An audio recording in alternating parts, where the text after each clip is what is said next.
Welcome to another episode of According to Amabile. This young man, if I had a teacher like this, I probably would have done so well in school.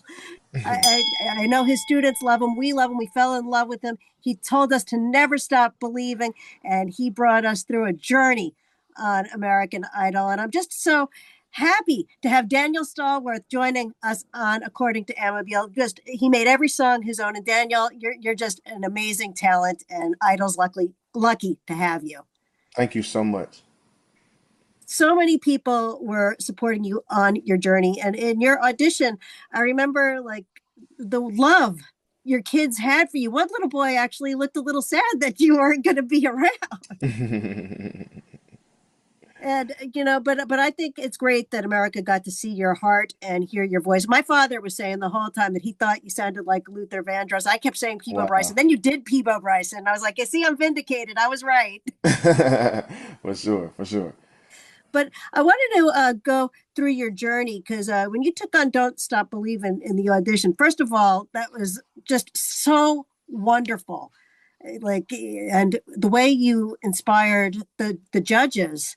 Tell me about your Wow. audition and how that felt going in front of them. The audition itself was nothing short of amazing. I had a really good time in there, especially meeting the judges, interacting with them. But my whole journey, as far as the audition is concerned, I mean, uh, people don't understand. Like we were there all day, and I was like the second to the last person to audition. And but I Wow.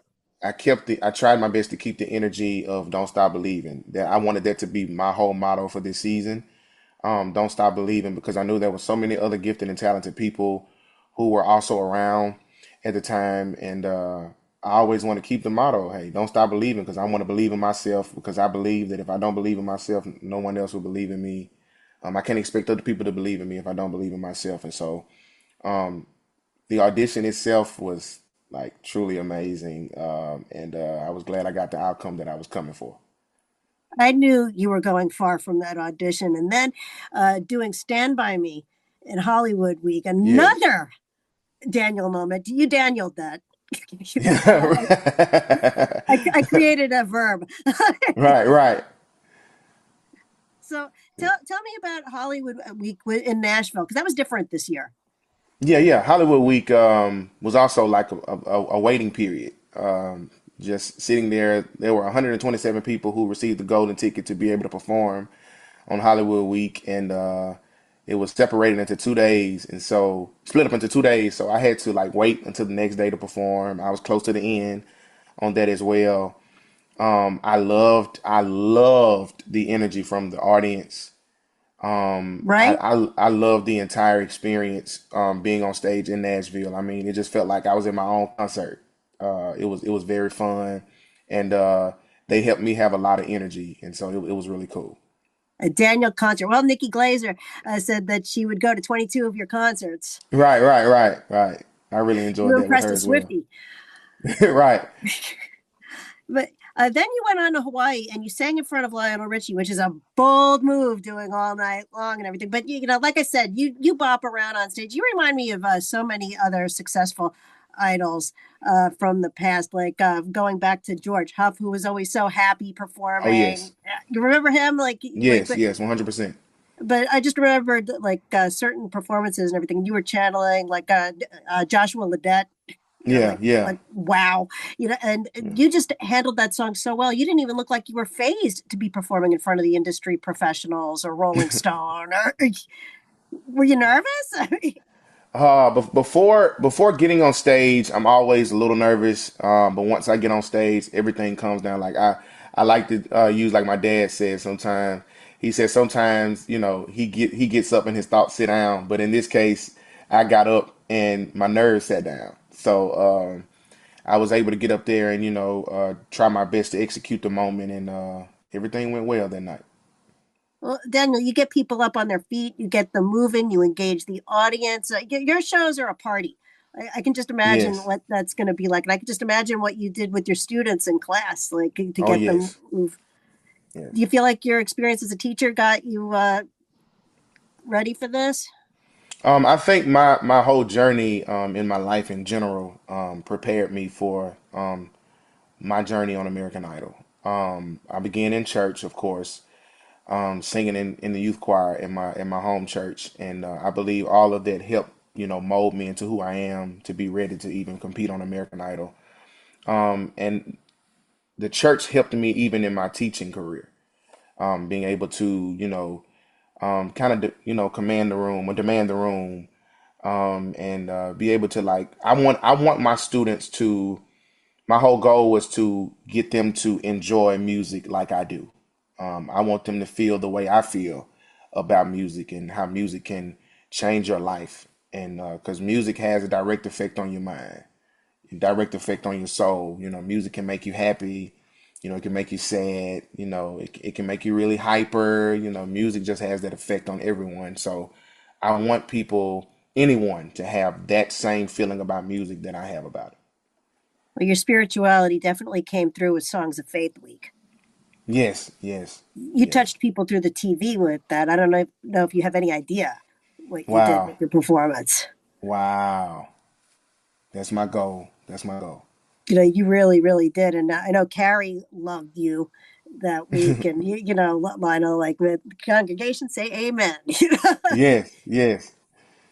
But I feel like you're one of those contestants that you go out of your comfort zone with Eve. You can go with rock, you can go with, and now being in New Jersey, I got to talk to you about Living on a Prayer in the Bon Jovi week with Rock and Roll Wow. Hall of Fame week with Oh, Pat Benatar. First of all, Pat Benatar, did you love working with them or what? oh, 100%. 100%. I was so grateful for the feedback that Pat Benatar and Neil Giraldo were able to give me that day.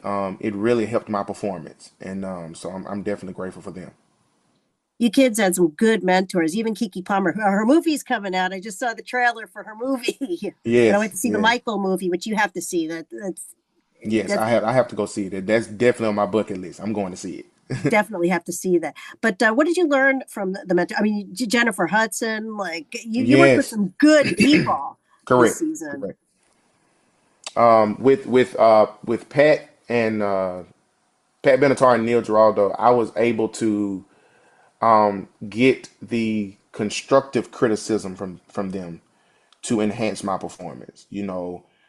From singing techniques to body language, to engaging with the audience and all of that. I believe they really, really, really helped me this season, even with Jennifer Hudson, getting me to kind of tap into my church background to be able to also connect with the audience in a different way. I sung Living on a Prayer for Rock and Roll Hall of Fame week, but when Jennifer came and I did A Whole New World, it was two totally different songs, two totally different styles. And so I was grateful to be able to get the best of both worlds from both settings and both themes.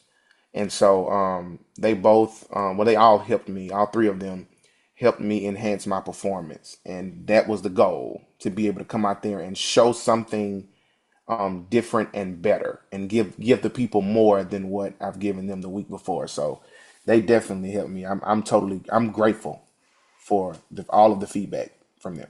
Well, kudos to you for picking such a well-known Bon Jovi song. I mean, that's Mm. hard to do. I remember when Blake Lewis messed with the Bon Jovi song, and John was like, "I don't know, you don't want to mess with that." I mean, were you nervous about doing a different version of "Living on a"? Because I think it was you made it a different song, which is one thing that they've consistently said about you this entire season, that you make every song Yeah. your own.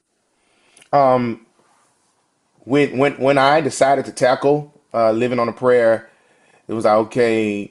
I was able to talk to the MD from the show, and he was like, "Hey, what do you want to do?" And that's another thing I love about American Idol, is that they are pushing you to be whatever you are trying, whatever kind of artist you're trying to become. And so I was definitely grateful for that as well. He was like, "Man, what do you want to do? Which way do you want to tackle it? And we'll go whichever direction you want to go into." And so they definitely push you to be the artist that you're going to be after the show is over, because American Idol is not end all be all. So we don't just stop here. We keep moving and working even after the show is over. The season is over. So Tackling Living on a Prayer. I've heard the song 100 times. I was able to play the song, play piano with different bands on the song, and so I had the song in my mind, and so I said, I wanted to bring a different flavor to it, and it worked out because I was able to advance with that. So definitely grateful for that as well. Absolutely. Now, I wanted to ask you about a whole world, new world, Disney Hmm. Week, and I was very happy you chose that song because I thought the entire time you should have been doing like something like that, and you Yeah. just did such a beautiful job with that. It's like I could see you doing Broadway. I could see you doing a lot. Thank you so much. How did that feel? Oh man, a whole new world. That may have been my favorite performance of the whole season. I was able to. I hadn't done a ballad since Hawaii on in the Ohana round. So since I was able to do a ballad this time, it was like, hey, I can slow down, I can savor the moment, and it just it just made me feel like I could really connect with the crowd on a deeper level. They were able to hear every word, process every word, that kind of thing, and so it just made those type of songs like a whole new world is like it has like a whole to me it had a spiritual connection as well because this journey for me something that I've never done before. I've never been on national television before, and so this is a whole new world for me. So I was able to resonate with that song on a deeper level and be able to connect everybody into what my journey is. And so I wanted them to feel like, hey, let me share this whole new world that I'm experiencing right now with everybody that's watching. Obviously, but that put you into the top seven. And It did. like, I really have to hand it to you kids because Taylor Swift week is Hmm. not an easy week Right, at right, all. right, And especially performing in such a major Swifty like Nikki, right, but right, right. like I said, she wanted to see 22 of your. Now, how did you come on Fearless to cover? Or did they give you a list? I want to know everything Mhm. about Taylor Swift. What did they So, do? considering that it was Taylor Swift, they allowed us to choose any song that we wanted to do. And my who's become one of my best friends now, Jordan McCullough, who's also a contestant on the show.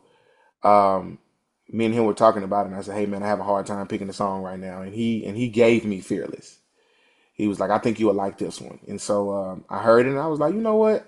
I think this one is going to be okay." I didn't get the outcome.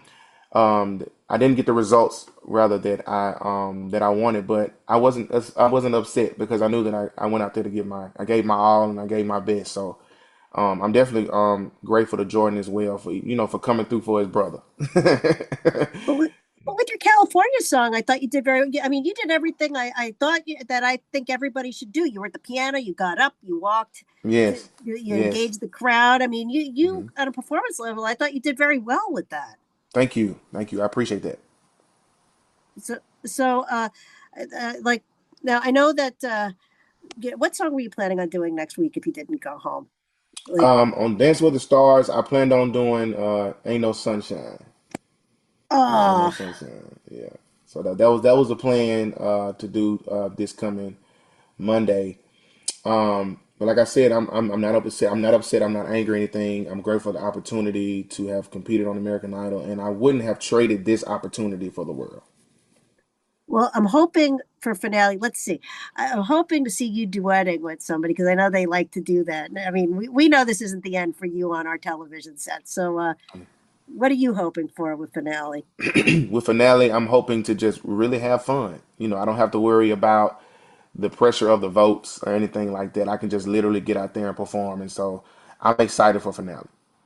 Well, so am I. It was sad to see you and Brooks go. I mean, like Oh yeah, Brooks, yeah, they were styling him with the silk shirts and yeah, everything, yeah, looking yeah. really cute and cute. And now we've got our finalists. Do you and Keela ever talk about teaching? Did you ever talk? We when we do talk about teaching, it be from a standpoint of just how we miss our students Yeah. in that regard. And she'll say, hey, I talked to my students earlier, and I said, hey, I did the same, that kind of thing. Keela is a really really good friend of mine, and so. I'm so grateful for her, for our friendship as well. And then we're able to relate to each other a lot more because of us both being school teachers, being music teachers in the school Music system. teachers, So right? that's a plus as well. She seems like a real sweetheart. She had a good week this She did. She this did. week. She We she doesn't miss. Keela doesn't miss. She always has a good week. my mom was writing me. She's like, went up and I looked up that Etta James song, and Keela sang it perfect. Yeah, she did. She did. She is phenomenal. She's phenomenal. This is a very talented class of American Idol vocalists, yourself included. And beyond American Idol, what's the plan, Daniel? The plan is to make it full time and keep singing, keep performing, and keep executing. Keep making Mississippi proud. That's right. That's Got right. all those idols like Jamal, all Right. the Right. Mississippi alumni. Hmm. Got to keep it going. Exactly. Daniel Stallworth, thank you so much for coming on According to Amabile. This has been a pleasure. I wish you all the luck Mm. in the world. You're such a Thank you. talented singer, and I'm just happy I got a chance to talk to you. Thank Remember, you if so you much. like what you're watching, like and subscribe. Keep it right here on American Idol. All American Idol related episodes coming up on According to Amabile. Daniel, thank you so much for joining Thank According to you. Amabile. Till Thank next you. time.